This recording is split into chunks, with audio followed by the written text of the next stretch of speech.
In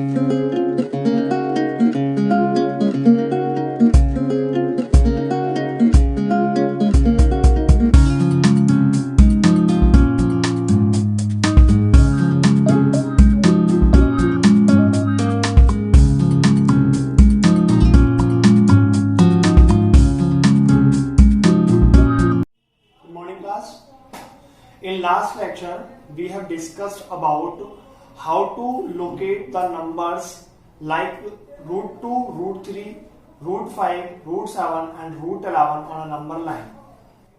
कि अब हम किसी भी पॉजिटिव रियल नंबर के स्क्वायर रूट को किस तरह से नंबर लाइन पर लोकेट कर सकते हैं। जैसे कि कोई भी रियल नंबर हम ले सकते हैं, जैसे कि square root of 9.3, square root of 5.8, square root of 6.4, कोई भी रियल नंबर हम ले सकते हैं और उस रियल नंबर के स्क्वायर रूट को किस तरह से नंबर लाइन में रिप्रेजेंट करेंगे, इस टॉपिक में हम ये सीखेंगे। तो देखिए यहां पर जैसा कि लिखा हुआ है कि representing a square root of a positive real number, यानी कि किसी भी पॉजिटिव रियल नंबर के स्क्वायर रूट को किस तरह से नंबर लाइन पे लोकेट करते हैं। देखो किसी भी पॉजिटिव रियल नंबर के स्क्वायर रूट को नंबर लाइन पर लोकेट करने के लिए कुछ स्टेप्स हमें फॉलो करने होते हैं। उन स्टेप्स को हम यहाँ पे फॉलो करेंगे जो कि मैंने बोर्ड पे लिखे हुए हैं। स्टेप नंबर 1 लिखा हुआ है, draw a line segment A B equals to x unit. X unit means कि कोई भी वो वैल्यू जो हमें नंबर लाइन पे रिप्रेजेंट करनी है। एक्स में have any real positive value, यानी कि एक्स की कोई भी रियल पॉजिटिव वैल्यू हो सकती है। तो हम क्या करेंगे, सबसे पहला जितनी वैल्यू अंडर रूट के अंदर दी हुई है उतनी यूनिट डिस्टेंस की एक लाइन ड्रॉ कर लेंगे। ठीक है, तो यहां पे एक लाइन ड्रॉ कर लेते हैं। देखिए लाइन ड्रॉ कर लेते हैं एक्स यूनिट तो पता नहीं कितना यूनिट होता है, बट हम एक कंसिडरेशन ले लेते हैं कि ये एक्स यूनिट की एक लाइन है और एक लाइन मैंने ड्रॉ कर लिया। एक्स यूनिट की एक लाइन हमने ड्रॉ कर लिया जिसको मैंने नाम दे दिया है ए बी। ओके, आगे बोल रहा है वो extend it to a point C such that BC equals to 1 unit. इस लाइन को आगे बढ़ाना है सी पॉइंट तक, बट ध्यान रहे कि जो बीसी की वैल्यू है वो 1 यूनिट होनी चाहिए। इट मीन्स दैट अगर ये लाइन आपने 4 सेंटीमीटर की ड्रॉ की है तो ये 1 सेंटीमीटर होनी चाहिए। अगर ये 4 मीटर की ड्रॉ की है तो ये 1 मीटर होनी चाहिए। ठीक है, इसीलिए अब हम क्या करेंगे, एक्सटेंड करेंगे लाइन एबी को एक्सटेंड करेंगे 1 यूनिट। ये मान लीजिए हमने यहां पे ये एक्सटेंड कर दिया सी पॉइंट तक 1 यूनिट,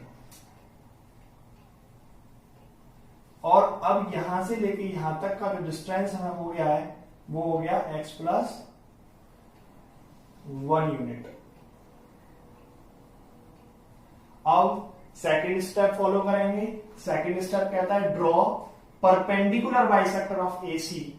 जो एसी लाइन हमें मिली है इसका क्या ड्रॉ करना है, परपेंडिकुलर बाइसेक्टर ड्रॉ करना है। यानी कि एक ऐसी लाइन हमें ड्रॉ करनी है जो इस एसी लाइन को मिड में से जाए और एसी के ऊपर परपेंडिकुलर भी हो, यानी कि एसी के ऊपर एक परपेंडिकुलर बाइसेक्टर डाल देना है और उस परपेंडिकुलर बाइसेक्टर से जो लाइन एसी जहां इंटरसेक्ट करेगी उस पॉइंट को हमें ओ बोल देना है।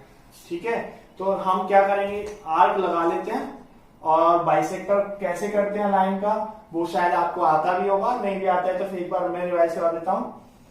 देखिए जो लाइन एसी है तो एक बार ए पॉइंट पे कंपास रखेंगे और कम मोर देन हाफ डिस्टेंस आप लोग अपने कंपास में लेंगे, एक आर्क ऊपर की तरफ और एक आर्क नीचे की तरफ आप ड्रॉ कर देंगे। ओके, अब इसी कंपास से इसके टिप को सी पॉइंट पे ले जाएंगे और एक आर्क ऊपर एक आर्क नीचे की तरफ क्या कर देंगे, ड्रॉ कर देंगे। और हमारे पास जो आर्क ऑब्टेन हुए हैं इन पॉइंट्स को क्या कर लेंगे, ज्वाइन करा लेंगे और इन पॉइंट के जो ज्वाइन करने से मुझे लाइन मिलेगी वो AC लाइन का परपेंडिकुलर बाइसेक्टर होगा।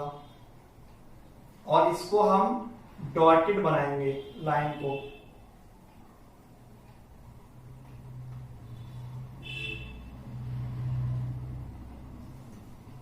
ये मिल गया।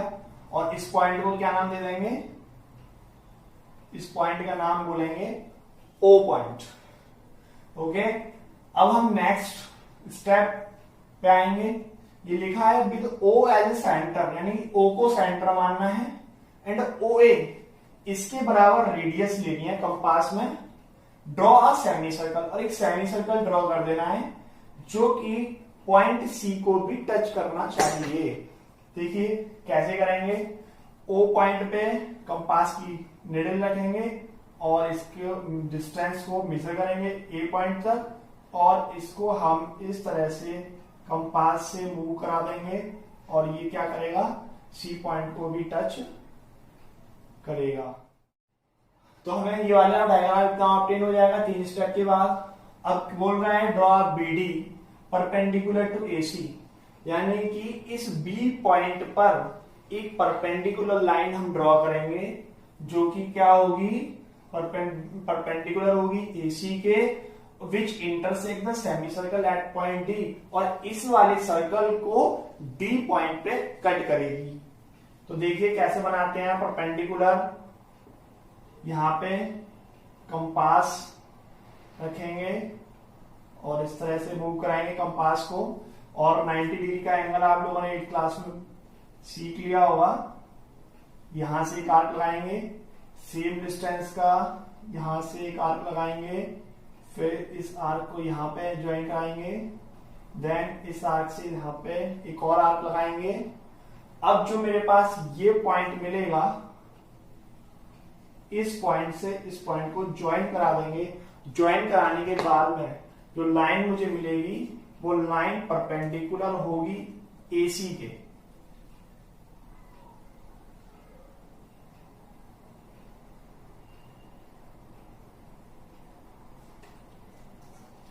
लाइन AC के परपेंडिकुलर मिल गई है, और जहां पे काटती है उस पॉइंट को मैंने D नाम दे दिया है। तो अब क्वेश्चन कहता है BD represent under root x, यानी कि B से लेके D तक की जो लेंथ आएगी वो ही रूट एक्स होगी। ओके, अब आगे बोलता है next step, reduce line AC line को फिर बढ़ाएंगे with B as a centre and BD as a radius, draw an arc DE which intersect AC produce at E। अच्छा, पहले 6 स्टेप हम फॉलो कर लेते हैं, बाद में 7th स्टेप पे आएंगे। तो पहले इसको हम क्या करते हैं? एक्सटेंड कर लेते हैं।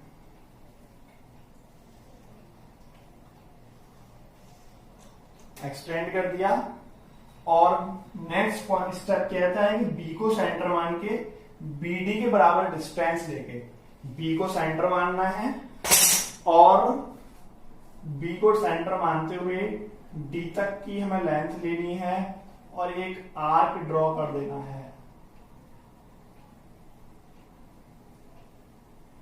इस तरह से आर्क ड्रॉ हो जाएगा।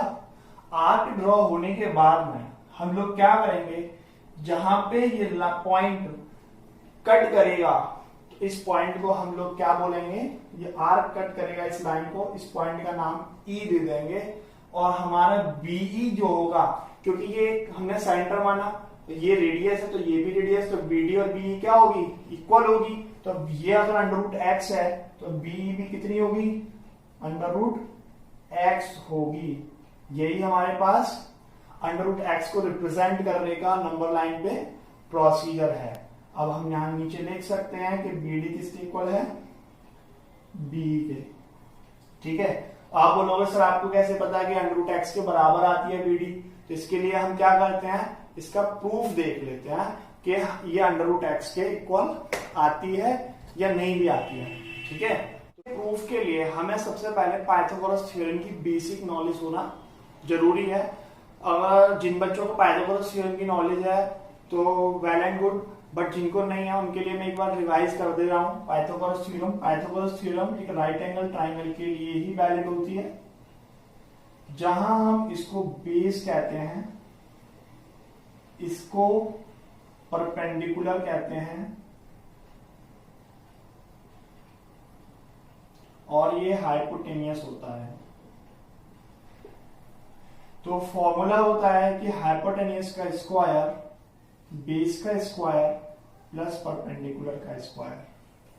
जो ये फॉर्मूला है, हम हाइपोटेनियस का स्क्वायर इक्वल्स टू बेस का स्क्वायर प्लस परपेंडिकुलर का स्क्वायर, इसको हम ऐसे भी याद कर सकते हैं कि हाइपोटेनियस ट्राइंगल की लार्जेस्ट साइड होती है, हाइपोटेनियस ट्राइंगल में सबसे बड़ी साइड होती है और बाकी ये दोनों छोटी साइड होती हैं। तो हम ऐसे भी याद कर सकते हैं कि बड़ी साइड का स्क्वायर इक्वल्स टू छोटी साइड का स्क्वायर प्लस छोटी साइड का स्क्वायर, यानी कि बड़ी साइड का स्क्वायर इक्वल्स टू छोटी साइड का स्क्वायर प्लस छोटी साइड का स्क्वायर। इस तरह से भी हम इसको याद कर सकते। अब हम लोगों को पता है कि हमने यहाँ पे ए बी को x यूनिट लिया था, तो AC कितना हो जाएगा, ए बी x यूनिट लिया था, तो हमारे पास AC कितना है, AC है AB प्लस BC, और AB को x यूनिट लिया है, BC को +1 कर दिया था, तो AC आ गया। अब हमने उसके बाद क्या किया था, इस AC लाइन को परपेंडिकुलर बाइसेक्ट किया था।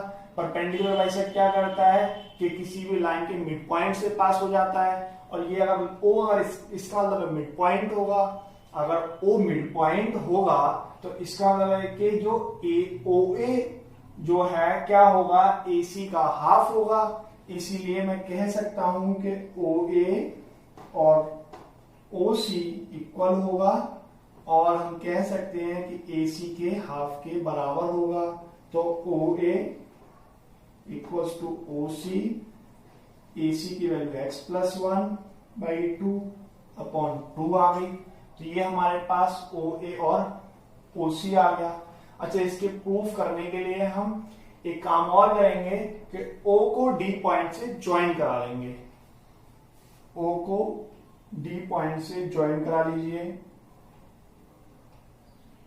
ज्वाइन करा लिया।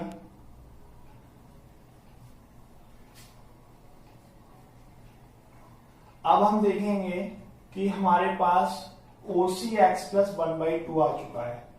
अब हम बात करें इन ट्राइंगल OBD की, इन ट्राइंगल OBD, और अब हमें चाहिए OB। तो OB हम कैसे निकाल सकते हैं, यहां से यहां तक की OC है, यहां से यहां तक की OB है, ये हमारे पास BC है। क्या मैं OC में से BC को हटा दूं, यानी कि OC में से BC को हटा दूं तो OB मिल जाएगा। OC में से BC को हटा दिया, OC कितना है, x+1/2 है, BC कितना लिया था, 1 यूनिट लिया था। नाउ एलसीएम ले लेंगे, एलसीएम लेने के बाद क्या होगा, x+1 - 2/2, इट मीन्स दैट कि x - 1/2, ये क्या मिल गया, OB आ गया। ठीक, OB आने के बाद अब हम लोगों को नेक्स्ट क्या चाहिए, BD हमें निकालना है, अभी OD चाहिए। तो OD तो शायद आपको पता है। देखो OD कैसे पता करेंगे, OD क्या है मेरे पास, देखो अभी आप लोगों ने देखा कि OA और ये हमने इस तरह से सर्कल बनाया था, तो OA और OD बराबर होना चाहिए, क्योंकि सेम सर्कल की रेडियस क्या होती है, बराबर होती हैं। तो OA और OD क्या होगा, इक्वल होगा। इसलिए मैं यहां से लिख सकता हूं कि OA equals to OD equals to x+1/2। Now applying Pythagoras theorem, Pythagoras theorem, Pythagoras theorem apply कर देंगे। और पाइथागोरस थ्योरम अप्लाई करने के बाद अब हम क्या करेंगे, इन ट्राइंगल OBD ये हम देखेंगे, ओबीटी ट्राइंगल में ये वाली साइड और ये वाली साइड छोटी छोटी साइड है, ये हाइपोटेन्यूज बड़ी साइड होगी, 90 के सामने वाली है, इसलिए हम कहेंगे कि ओडी का स्क्वायर इक्वल्स टू ओबी का स्क्वायर और प्लस बीडी का स्क्वायर। हमें निकालना क्या है, बीडी निकालना है, इसलिए इसको यहां लेके आते हैं, ओडी स्क्वायर माइनस के OB square equals to BD square. OD की वैल्यू कितनी है मेरे पास, ओए के बराबर है, तो यहां पे लिख दिया x प्लस 1 का होल स्क्वायर अपॉन 2 का स्क्वायर माइनस ओबी मेरे पास कितना है, x माइनस 1/2 का स्क्वायर, इसका भी whole square equals to B D. अब हम यहाँ पे नीचे यहाँ भी 4 हो जाएगा, यहाँ भी 4 हो जाएगा, 4 एलसीएम ले सकते हैं और x प्लस 1 का whole square minus x minus 1 का whole square equals to B D. अब यहाँ पे देख सकते हैं कि a square minus B square का फॉर्मूला बन रहा है, एक बार प्लस कर देते हैं एक बार माइनस कर देते हैं। बताया था ना लास्ट वीडियो में, चुन्नू का स्क्वायर माइनस मुन्नू का square equals to Chunnu plus Munnu और चुन्नू माइनस मुन्नू, तो बस लगा लो। तो यहाँ पे क्या होगा, x plus 1 plus x minus 1 और यहाँ x plus 1 minus x plus 1 divide by 4 equals to B D. Minus 1 ने प्लस 1 को मार दिया और x ने x को मार दिया, तो कितना बचा, x और x 2x बचेगा। यहां पे देख लेते हैं इधर कॉर्नर में, यहाँ पे कितना आएगा 2x और यहाँ पे कितना बचेगा 1 और 1 2 divide by 4 equals to B D square. तो यहाँ पे बी डी स्क्वायर, तो B D square equals to कितना हो गया 4x अपॉन 4, 4 ने 4 को फिर मार दिया। अब क्या हो गया, B D square equals to कितना x, इसका मतलब बी डी इक्वल्स टू कितना हो गया रूट x, हैंस प्रूव। इसका मतलब है क्या हुआ कि बी डी किसके बराबर होगा, रूट x के बराबर होगा। ठीक है, इसी के बेसिस पर हम एक क्वेश्चन देख लेते हैं कि अंडर रूट 6.4 को किस तरह से नंबर लाइन पे रिप्रेजेंट करेंगे। ठीक है, लास्ट प्रोसीजर के बेसिस पर अब हम अंडर रूट 6.4 को नंबर लाइन पे क्या करेंगे, रिप्रेजेंट करेंगे। जो प्रोसीजर हमने अंडर रूट एक्स को नंबर लाइन पे लोकेट करने के लिए यूज किया था, वही प्रोसीजर यहाँ रूट 6.4 को लोकेट करने के लिए अडॉप्ट करेंगे। तो वहां पे सबसे पहले मैंने क्या कहा था कि एक सबसे पहले एक लाइन खींचनी थी, जितने सेंटीमीटर की खींचनी थी जितना कि यहाँ पे लिखा हुआ है, वहां पे x लिखा हुआ था तो x यूनिट की लाइन ड्रॉ की थी। यहाँ पे 6.4 लिखा हुआ है तो हम यहाँ पे 6.4 यूनिट की लाइन ड्रॉ करेंगे। x इक्वल्स टू 6.4 हम यहाँ पे मान लेंगे और एक लाइन यहाँ पे क्या करेंगे, ड्रॉ करेंगे 6.4 सेंटीमीटर की।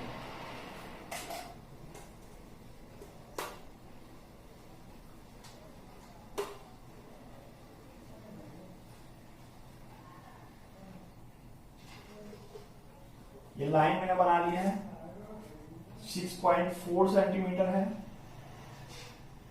6.4 सेंटीमीटर की एक लाइन मैंने ड्रॉ कर लिया। नेक्स्ट स्टेप कहता था कि AB लाइन को एक्सटेंड कर दो C पॉइंट तक, तो AB 6.4 हो गया, C पॉइंट तक एक्सटेंड कर दो ताकि BC मेरे पास 1 यूनिट एक्सटेंड हो जाए।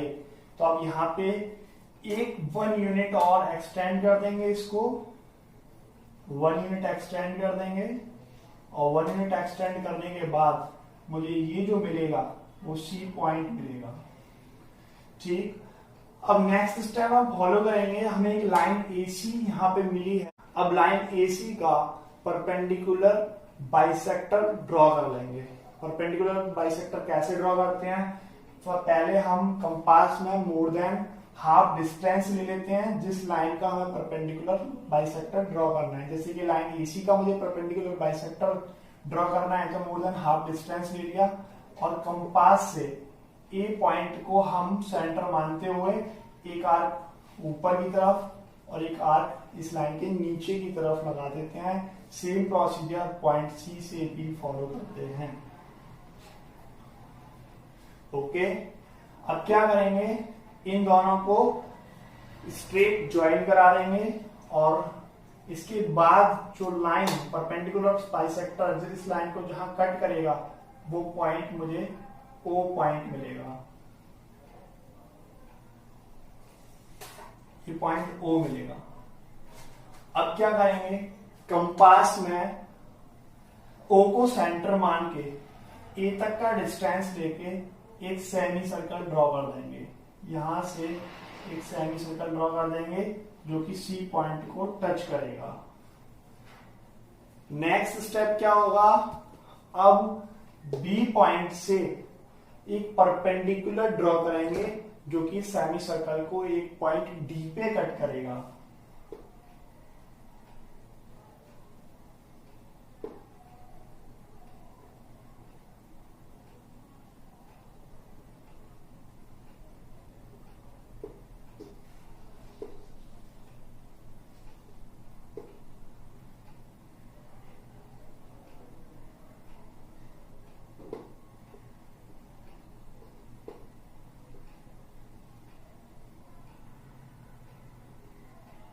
ये मिल गया है। अब इसको क्या करेंगे, ज्वाइन करा देंगे।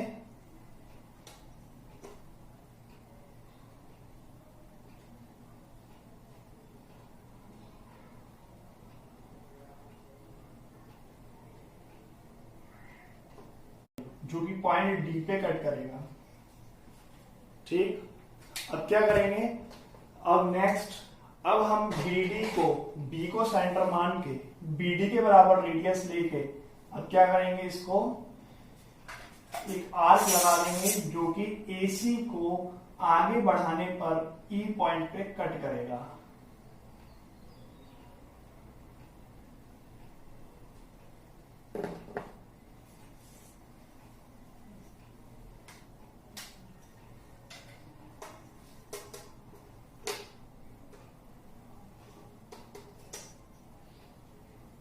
तो जो B से लेके E तक की डिस्टेंस होगी वो अंडर द रूट ऑफ 6.4 होगी और यही हमें क्या करना था, लोकेट करनी थी नंबर लाइन पर। ओके स्टूडेंट्स, आई होप कि आपको ये समझ आ गया होगा। Thank you.